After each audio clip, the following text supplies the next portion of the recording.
بسم اللہ الرحمن الرحیم. السلام علیکم. میں ہوں حمزہ اشرف اور میں ہوں سندس خان. شامل کرتے ہیں ہیڈ لائنز. مقبوضہ کشمیر میں مسلسل کرفیو ہے. بھارتی صدر کو فضائے حدود استعمال کرنے کے لیے کیسے اجازت دی جا سکتی ہے؟ پاکستان کا بھارت کے خلاف بڑا اقدام. بھارتی صدر کے لیے فضائے حدود استعمال کرنے کی درخواست مسترد کر دی. وزیر خارجہ شاہ محمود قریشی کہتے ہیں فیصلہ بھارتی جنونیت کو مد نظر رکھتے ہوئے کیا.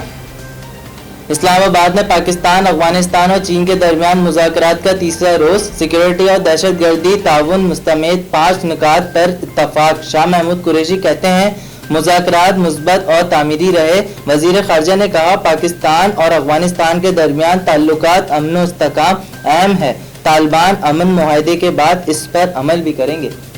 کرکٹر عبدالقادر کو لاہور کے میاں میر قبرستان میں سپرد خاک کر دیا گیا. نماز جنازے میں عزیز و اقارب اور سابق کرکٹر پی سی بی کے عہدے داران، سیاسی اور سماجی شخصیات نے بھی شرکت کی.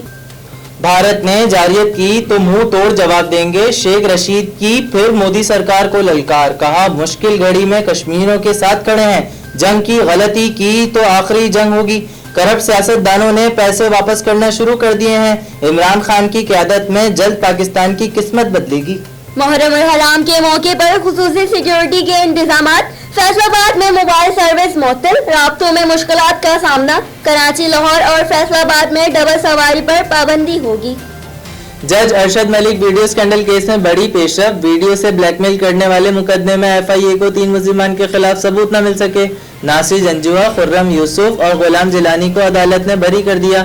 مرکزی مجرم میاں طارق اب بھی زیر حراست. فی الوقت اتنا ہی. مزید خبروں اور اپڈیٹس کے لیے وزٹ کیجیے ہماری ویب سائٹ CSNlive.tv.